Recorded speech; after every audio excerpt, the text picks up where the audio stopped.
Managing, music directing a massive long-running show, it's 90% managerial. Sure is. Hey everyone, welcome to the very first episode of Let's Pretend with MAP. I'm Antonio Perri, and in this series, I sit down with some of the most accomplished artists in theater and music to talk about the truth behind the work. Not just the credits, but the challenges, surprises, and what it really takes to lead in this business. Today's guest is Dan Micciche, current MD conductor of Wicked on Broadway, 11 plus years plus tour, where he also casts and hires for both the Broadway and national touring company. He first hit Broadway on stage, The Youngest Mary Sunshine in Chicago, playing the role for 2,000 performances, both on Broadway and all around the world, including the Japanese and Thailand companies, then pivoted to the podium in 2013. As a vocalist, he performed Bernstein's Mass at Carnegie Hall and the Kennedy Center, recording the male soprano solo on the Grammy-nominated Naxos release. Dan is the founder and president of Hit It Productions Incorporated, a production studio where he brings Broadway into people's homes, resorts, and clubs. He has also held a vocal and conducting studio for over 15 years and taught workshops, masterclasses at Michigan, Emerson, Pace, Boston Conservatory Berkeley, NYU, Eastman, and more. In 2024, he was asked to join the Recording Academy of the Grammys. Dan and I had the opportunity to discuss what it is really like to be a music director on a long-running Broadway show today. So, Dan, thank you so much for joining me here. It is great to see you once again. It's been a long time. Same, ditto. Thank you for having me. So we were just talking before cameras were rolling, and already the heat is turning on with talking about authentic connection and the role of pretend versus not pretend. But one of the things I want to start with, what I find really interesting about your story is, professionally speaking, you did not start out in the professional world as a music director, conductor. Yeah. You were, did I read this correctly, the youngest Mary Sunshine? Yes. Chicago? So, and I'm sure a lot of people that know your story know that you made this transition from pro actor to pro conductor. What I want to know is, what was the biggest surprise to you? Making that transition? When you were making that transition, I'm always so interested in what secrets get revealed. I think What was the biggest surprise to you? well, first, I think one surprise kind of to me was when I was looking to make that transition, and thankfully I had some wonderful people in my back pocket that were believing in me. But there were a lot of people that I really trusted then that really did not think I'd succeed as a music director. And I found that, I mean, obviously looking back on this now, 13 years later, it's very apparent of why those reasons were, and God bless. But that was interesting. And also this industry loves to put you in a box. I mean, it was happening when I was still an actor playing Mary Sunshine for those many years. You know, it got to a point where auditions wise, it's like, it's typecasts. People only see you as one thing. But there were many, many reasons why I wanted to transition my life and my career into music direction and to be part of that community in New York City. But I think, there weren't a lot of surprises in the beginning because I transitioned originally as a pianist on the National of Wicked, and then moved my way up to become the music director of the tour, then stayed there for 4.5 years, and then took over the Broadway company now 7.5, 8 years ago. I knew this in the back of my head, but managing, music directing a massive long-running show, it's 90% managerial. Sure is. And on top of my duties just at the Gershwin, I do all the hiring as well with the National and the Broadway company and casting. So on top of keeping a department that is running in a productive, respectful way of over 140 people, I also audition about 15,000 people a year as actors.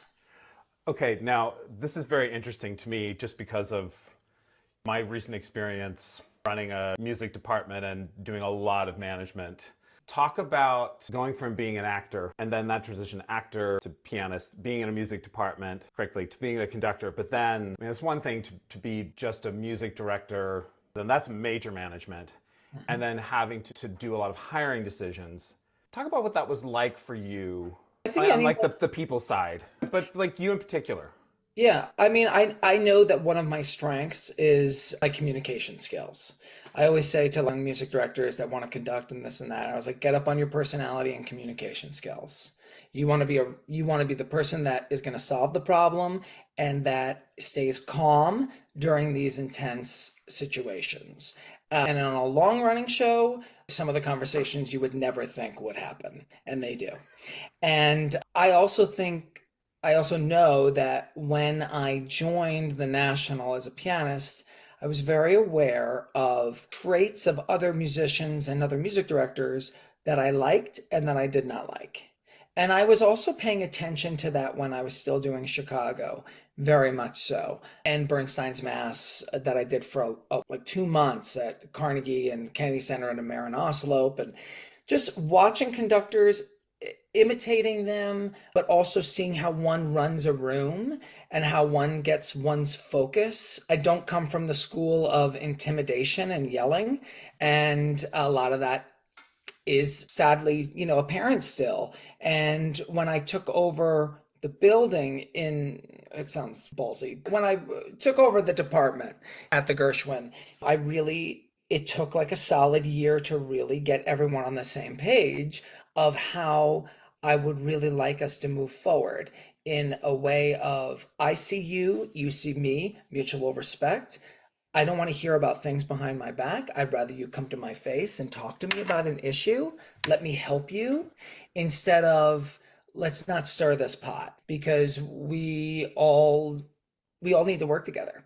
And I also was very aware of taking over a 15-year-old show with some of these massive players. I mean, some of them that have been on Broadway since 1968. I mean, crazy resumes. And also understanding I'm 40 now, but, taking over as head of a department at 31 that I knew was not my side, but I knew that that was obviously a thing. And so I needed to prove myself. And that took time. And I'm still learning. But at this point, I can really, out of like the 150 people that I deal with weekly, I can tell you how a conversation is going to go by a look. Well, there are so many things to unpack in there. I want to just go back. Talk a little bit more about when you were in the process of seeing traits in MDs that you liked and didn't like and putting together what you were going to do. Can you talk a little bit more about that? Yeah, it was how things were approached. It was how the people that I really wanted to emulate their careers were the people that work out of grace and service, but yet you want to do so good for them. Not the people that would be like, you really fucked it up tonight. You know? Now, sure, in complete agreement. Now, let me ask you this. Did you ever have what I'm always interested too is here's a term I once heard from an acting person. I was always thinking about a moment of the opposite. Did you ever see that particular philosophy have a moment of failure that gave you some doubt? So for instance, I've been here in the Northwest for almost 7 years. And when I was working at the Fifth Avenue, everyone was very focused on feeling types. Everyone always assumed that everyone was a feeling type and very delicate. So, okay, I got you. Yeah. I hear you 100%. I am an emotional being as well. I think everyone that works with me and that I work with I'm very clear on I'm about the work, and there's going to be a line of separation here. I had to talk to a very good friend of mine at work the other day. That was not an easy conversation for this person to hear. But it's about knowing how to wear multiple hats at the same time. When I walk into that building, by the time I get from the stage door all the way down to my office, I've already put on 4 different hats.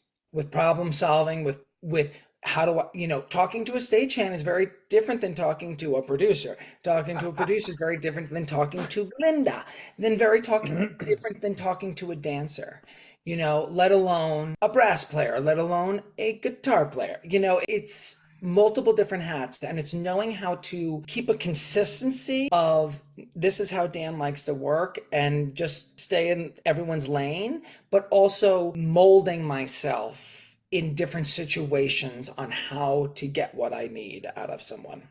I love that. And what's interesting to me is you talk about yourself as being emotional being or a feeling type, as I would say. Yeah. But as I'm sitting here with you, I very much feel this feeling of a lot of like calm strength emanating from you. Therapy. A lot of I love it. Listen, a lot of therapy. I think when you do what we do, self-awareness is key because what I always am telling my conducting students is the minute you stand up there, everything, it's all your fault, and they're going to read you in 2 seconds. Everything Yes. is going to come through. I'm interested to hear now, when I was in my Broadway player days, what was always interesting to me was when people who had come from the road, conductors would come from the road, a difficult transition was dealing with subbing. Oh, yeah. Because Broadway has this ecosystem of subbing culture is just part of it. Everyone's used to it. There's a system, but it's different from how that would work on the road. Did Oh, you yes. find that to be challenging or no? Um, Challenging in a way that like I have to keep noting 160 subs or that I could sub out of a show. I think just I'm saying this from I'm Switzerland. It's just from a neutral standpoint. I think what was interesting to me was when a lot of conductors would come have a lot of experience from the road, and then they'd have that first Broadway show. There was just this expectation. They were used to the band being the same. Oh, And then no. all of a sudden, the band was different every night, and then that would throw them a lot. That would be my observation. I never But felt that way okay. because we pick up 13 players in every city at Wicked. Oh, okay. So you had a lot of experience with the And it different. was an incredible like way of just going with it. It was an incredible way of learning how to just go with it. On Broadway, yes, there's so many more subs, and yes, there can be nights where it's just they could be all amazing players, but it could just be the wrong mix of people next to each other. Now, what's your record? What's your record of how many subs? It's 25? 24 and my record is 20. Okay, yeah. When I was doing Cinderella, I had 13 out of 20 one time. Yeah, But what I remember is it was one of my best shows there. of course. I Well, used to everyone's love it. like on it. Oh, well, and like that one in particular, because it tended to be more of the classical cats. Yes. So I used to joke with the regulars there, and I'd look at that sheet and it's like, there's a lot of white on this sheet. Yeah. I also it's also very interesting with Wicked pertaining just to Wicked. There are incredible beasts of musicians that will say, I don't know what it is about Wicked, but it's not my gig. Like I'll have drummers that have 10 Broadway shows and it doesn't jive. Oh, so in terms of, I've used this saying before when it's not the right fit. Yeah, it's not the right fit. It's not. There's an incredible player in New York City, a pianist that plays the hardest music ever, and it, it was a touch, it was a feel thing, and it was like it just wasn't right. I think that is a really hard part of a Broadway conductor's job is filtering the right players. Well, I also think it's all about empowering the chair too. And, having a discussion with the chair. And, at this point, they know my expectations.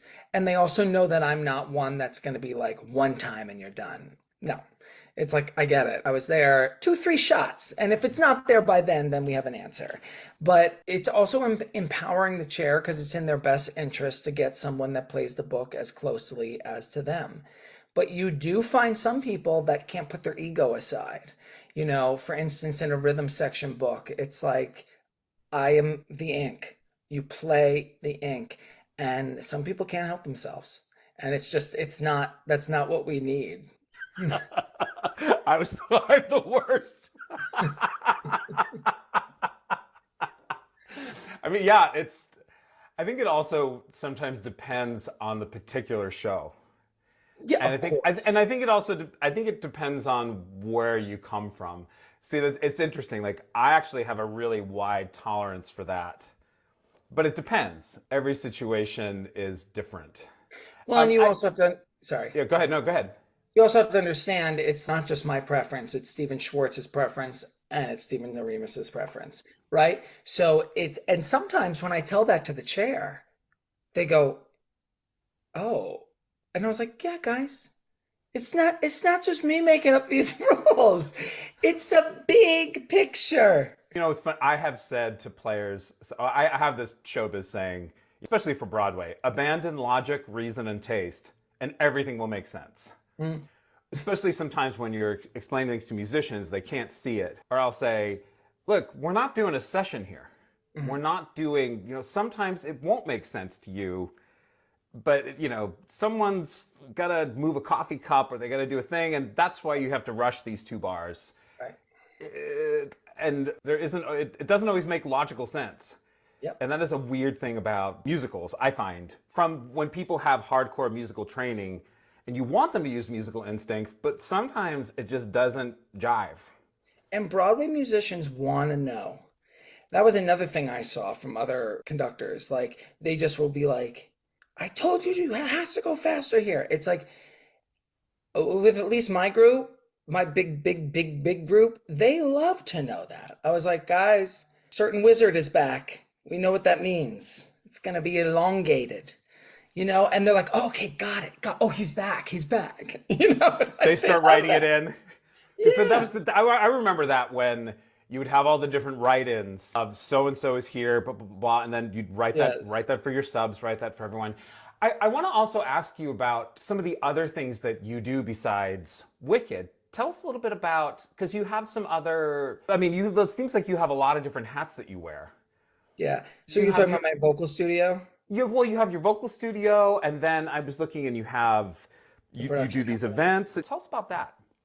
So yeah, we have a production company called Hit It Productions, and it basically specializes in bringing Broadway principles of Broadway shows, current and past, to do anything from a private dinner party to resorts to country clubs to corporate events, and I'm able to customize whatever the event needs to be for whatever said client.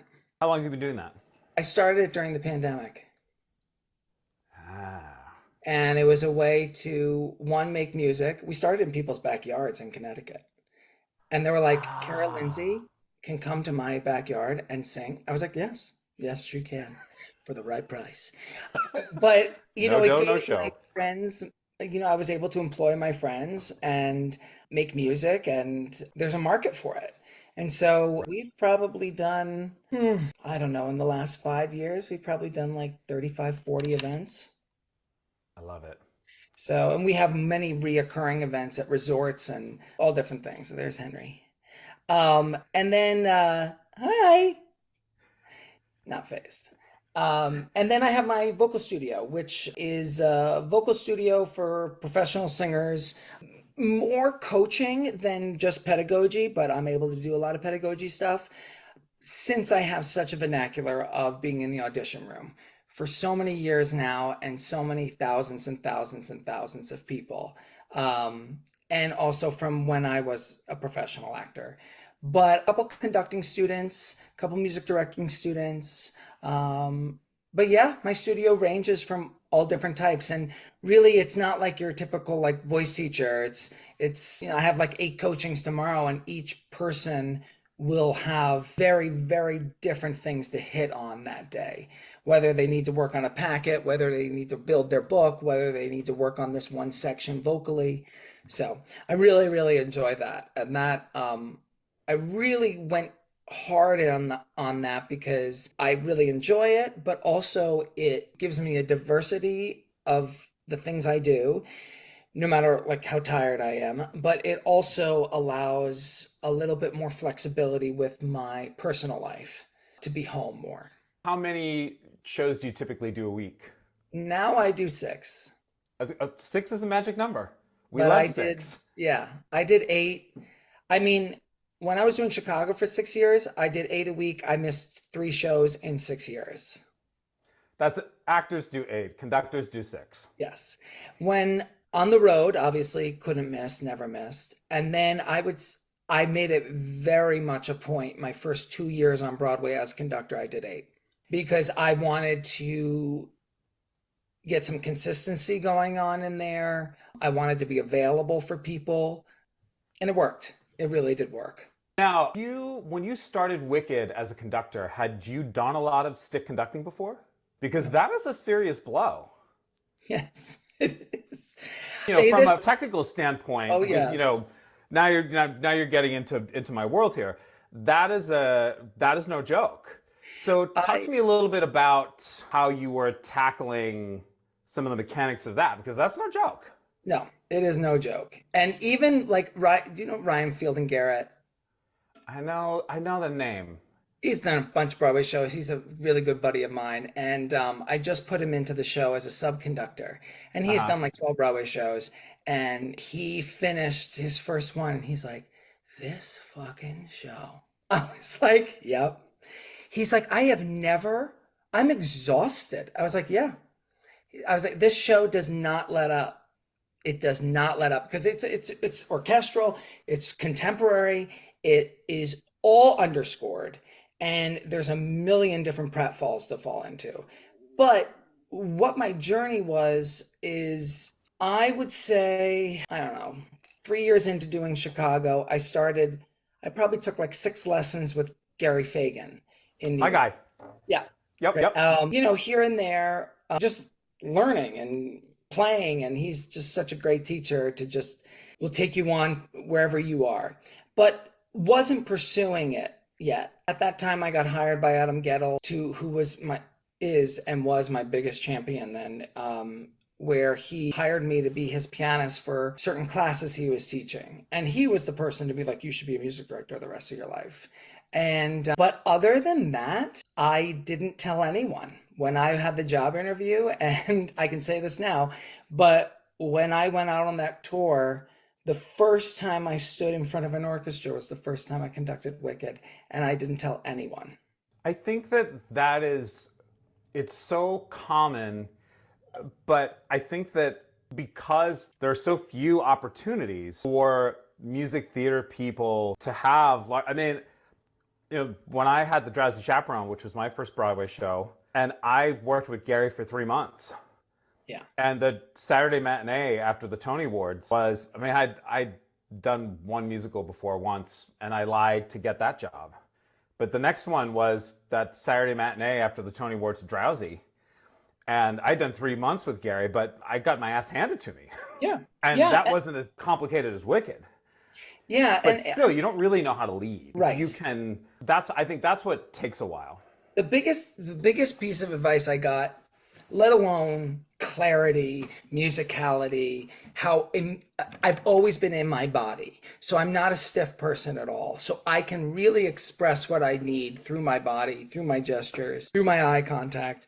But I would say the best piece of advice I got early on was a really good conductor knows when to lead and also knows when to pull back and let them do their thing. And obviously, if I were to watch my show 13 years ago, I would be horrified of what that looked like, right? And I learn every day, especially with such a massive show like Wicked. But that show and conducting something that big and Kim Grigsby told me this years ago. She's like, you want to be the communication gap between the actors and the music. And I mean, Stephen Aremus, he was really the one that took a chance on me because I conducted some stuff behind the keyboard, like at Theater by the Sea and stuff. No, But I'm from there. I'm from Atunic, Rhode oh, Island. no way. That's so funny. Yep, Oh, I grew up wow. around there. I love Yep. it there. It's just people like that taking a chance on me. And always willing to learn more. And, I'm very grateful that I had so many opportunities to learn and to crash and fall and fail. And, before I took over as MD, I could really test things out on the road. Actors, not a problem. That from day one, because I know how to talk to them and get what I need out of them, and very responsive to me on the podium. But also being on tour and dealing with different musicians and dealing with that 8 hour read through on Tuesday before the Wednesday show, that taught me everything. I mean, that was like 8 graduate degrees just to have that kind of experience. I, I will say that when I'm working with conducting students and people who are new to sort of the hardcore conducting world and are people who are in the musical theater world, I would say a common struggle is people struggle to know how to talk to musicians. Mhm. People know how to talk to actors more than they know how to talk to musicians, sort of in the Broadway musical theater world. And because they just tend to not, I see fewer people who come from the musician world and then they have to figure out how to talk to actors. Mhm. It's very common that they spend time in Well, the theater world yeah. and then they've got to figure out, or I see them, actually, I remember this in my early Broadway days. I used to see a lot of MDs struggle in orchestra rehearsals and they would lose musicians because they would try to talk to them like, it was the common 5, 6, 7, 8, 1, 2, 3, 4 phenomenon. Yeah. And the minute And I would see someone do 5, 6, 7, 8 in front of you, I'd be like, oh God, don't, no, no, no, no, no, no, no, don't do it. right. And the same thing was musicians can't do that around dancers Right. And I or found actors. a lot of it was with new orchestras in every city. What really, really helped was no matter how many times you needed to give them a note, you used their first name. You Right. made them feel seen. And then you were always open to this day. I said, I'm sorry on the podium last night because there was so much going on, like to that day. And you may lose a musician, but you will always gain them back when you say, That's such a big thing for me that it's always your fault. That it's so easy when "Mhm. in the correct way, Yes, like yes, like falling on that sword. I mean, there's a way of there's a way of doing that. That's how would I say that? But when you're really accepting responsibility, because they know, yeah. they Oh, of course. especially like pro musicians, Yes, they know when you're full of shit. yes, And when they see a conductor doing that, the respect, they will follow you down a road to hell. yes. And I also think there's multiple different, now dealing with a group of musicians that I've known for this long, they know so many different multitudes of me, right? But right off the bat, it's a different way in talking to an actor than a musician in a way of directness. With an actor, you can be like, "How are you? How are you feeling about that?" What I'm hearing and feel, musicians don't give a shit about that. They'll be like, No. "You were behind on the stick, and also the pitch is under." Got it. That's it. I know, and they're so happy. Yes, They're like, that's great. it. Do you know when I was at the Fifth, they used to do after COVID, they would do these long orientations Oh yeah. that would last for hours. And the Mhm. first one they did, it was this 3 hour thing, and everyone's holding hands and staring into each other's eyes, and this is my name, and this is a value that I'm working on, and the actors were just they were loving Living. it, and then when it wasn't a show I was conducting, I was supervising, and I said to my bosses, I said, listen, this is not going to go over so well with my people, and you need to listen to me. I just want you to be emotionally prepared that this is not, they're just going to be real fast. They don't care. You should redesign this. And they went, no, no, no, no, no, they're going to love it. I said, okay, I'm just letting you know. Mhm. And the orchestra was sitting there after the first read, and they said, hi, everyone, welcome back after COVID. Brass players are putting mutes back in cases. Keyboard players were putting stickers on part. And I started texting people, folks, you're actually getting paid for this hour. I need you to perk up. And they just, it fell so flat. And as soon as that happened, management would never come to these orientations. They'd send a company manager. It would last 2 seconds. And then they just finally stopped doing it because that's our people. They're just, You know what? I also a therapist that I worked with for many years. She used to run the mental unit of Juilliard for 27 years. Brilliant therapist. And when I first took over in New York, I was dealing with so much stress and intimidation, of course. of course. And she's like, why don't you call an orchestra meeting in the band room and have an open forum with them. And I was like, no, they're not going to go for that shit. And she's like, I'm not saying, kumbaya and this and that. I'm saying, this is me. I am Dan. I am here. I need us all to operate at this level. And can you please tell me how you need to feel seen, how you haven't felt seen in the past, and how I can help you? And the first 5 minutes were like, we're fine. We're fine. And then it was an hour meeting. It was amazing. And it ended with like 7 musicians being like, no one has ever talked to us like this. And that was a big thing for me because I was like, okay, like it's the same thing of dealing with other departments, but it just takes a different way of handling it. And to this day, there are some musicians that I can call into my office and be like, Joe Schmo, what's going on? Like, seriously, what is the issue here? Because you help me out. And there's other musicians that were like, cut the shit. Right. Yeah. So not everyone is spoken to in the same way, but it's because I know this one I can't trust with, tell me your feeling. It's like, no, I know your track record. I have a sister who works in HR. She calls that the platinum rule. It's not the golden rule. The golden rule is what you like. The platinum rule is understanding what they need. Yeah. I remember when I and also, go ahead.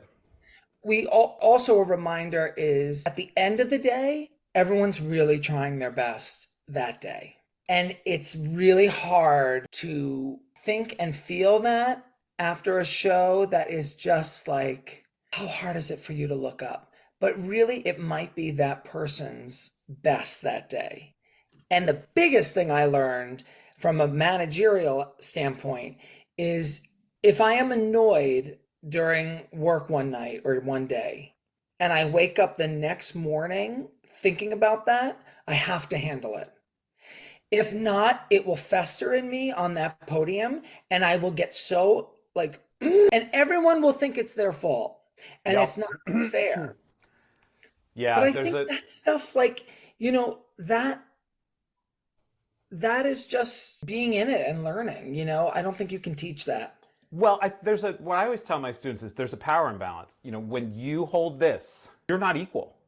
You have a ton of power, and you have to remember that. Yeah. And what I always tell people is, look, no one wants to sound bad.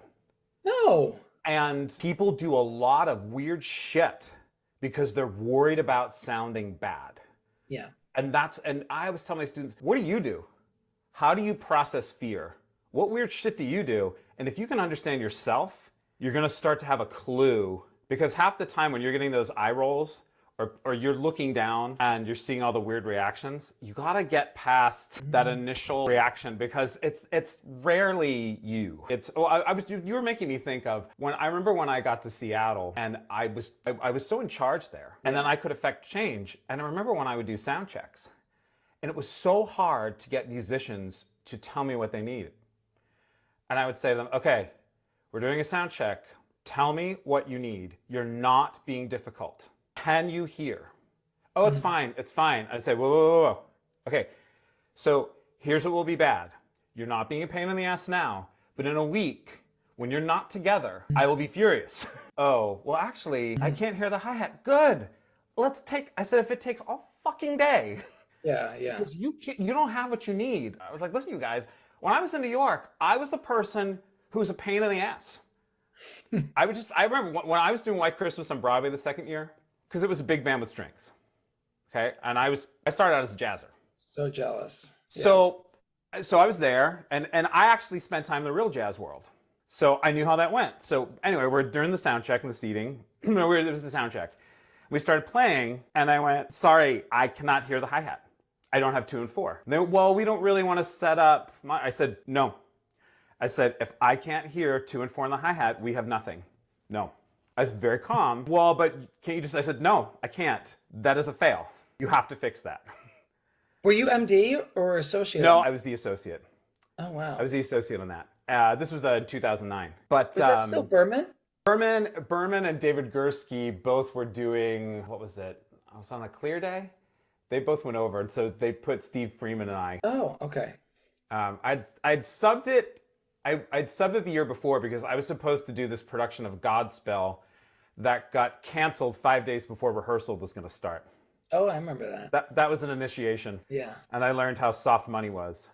But the point was, I just was very calmly firm. I just said, no. I said, if I cannot hear this, Yeah. it's a problem. Yeah. And the next day, they put this tiny speaker with an AV on. They said, you can't touch this. I said, that's okay. And they put a little thing, and then I had a little bit more drums. I said, great. Now I can hear. Now I can be a real musician, and we're fine. And I was just trying to tell other musicians, you can do that. That's not being a pain. But the classical heads, I said, you're not going to not be hired. I'm going to love you. Just tell me you think.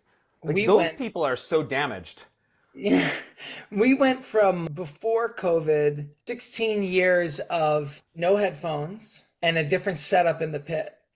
And when we came back from COVID, totally different setup, people removed from the pit and everyone. I heard this. Yeah, I heard this. That's a thing. Because what I always tell sound people is the thing you haven't figured out, I know you think you have, but you haven't, is if you could make it so that the top of the headphones is the top of the house, then people could play instinctively. But the problem that you force every theatrical MD to face is that everyone creates this artificial environment in their headphones. And then when I go like this, someone goes, well, I'm at my max. Yeah. I said, no, you're not. They said, but I am. I said, but I can't hear you. Well, can you turn up your thing? And we start chasing our tails. Yes, that's a big And everybody goes through this. Or I've been there as a when I used to sub over at Lion King, and I'd be at my max, slamming down, and they'd say, can you be louder? I'm like, I don't know what to tell you. Yeah. So what would you do? Nothing. It's a game of pretend. Because they had set that up for one player, or some player would set it up like this, another player would set it up like that, but it's all artificial. If you set it up where sound-wise, you can react how you would hear it, but because it's all effed up that way, well, now no one can react instinctively, and when you're putting in different people, yes. You know, we do lose something. I will say this. I mean, I've been in some, when I was in my player days, I think sometimes like you do have a benefit out in the house of how things sound. Yes. But then I think sometimes orchestras don't play as well together. Yeah. That becomes a thing. Right. Or even sometimes I think that when you add in the click, and I've seen this as a conductor too, people go, oh great, there's click. Now if we can't follow someone, we just listen to the click. But then as a conductor, you're doing click management. Is everyone actually on it? Right. How are they perceiving the click? Are they behind it? Are they in front of it? Yeah. And you're just doing a different kind of management as opposed to, and I'm not completely anti-click. Sometimes I just think it just creates different problems. Now, I'm mindful of our time. I want to, before we go, I just do want to ask you one question, which is one of my favorite showbiz questions, is I love train wrecks. I just love them so much because they just show our humanity, and as my Broadway days, I just love them. And to this day, share with us one of your best train wrecks that you got to be a part of. This has to do with a pre-recording. Does that count? Anything. I mean, anything that just where it went completely tits up. So in the opening, there's a voiceover with "Have another drink, my dark-eyed beauty," with the wizard singing this as the salesman, and the conductor has to trigger it. And you have to trigger it coming out of a 3/4 bar in a retard into a new tempo into 4. Of course. Know that you're here in my heart while I'm out of your bum, bum, bum, bum, bum. Okay? So this is before I took over as MD. I was still the assistant. And it was on the road. And sometimes, it doesn't happen anymore, sometimes the click doesn't trigger. So I didn't hear it. And no one told me to be like no click into the video camera. So I was like, and I just hit it a couple times. and it came in, and it was have a drink, have a drink, have a drink. My dark eye, that dark eye, beauty, and over and over and over again. So when you hit it, Repeat. it'll just do it over and over again. And when once you start it, can you stop it? Is there a stop button? You got to play it through. Oh, that is awesome. And so we just played, and it was just a shit show. That is awesome. I still remember that happened like my second month on, like 12 years ago. Must have made the band so happy. Sure. It would have made the Broadway band really happy. Oh, but yeah. whatever city they were in, I don't know. But the cast loved it. I love a good train wreck. Well, Dan, thank you so much. This has been so great getting to talk to you. I really appreciate you joining us. Thanks for having me. Really, I so appreciate it. Big thanks to Dan for sharing his story and for being so open with us. You can follow him on Instagram at Dan Micciche, and I'll put all his links in the description below so you can connect and learn more. If you're a conductor or music director who wants to build real confidence on the podium, check out my quick conductor confidence quiz and join my private coaching community. You'll find it all at links.matthewantonioperri.com. This has been Less Pretend with MAP. Thanks for watching, and I'll see you next time.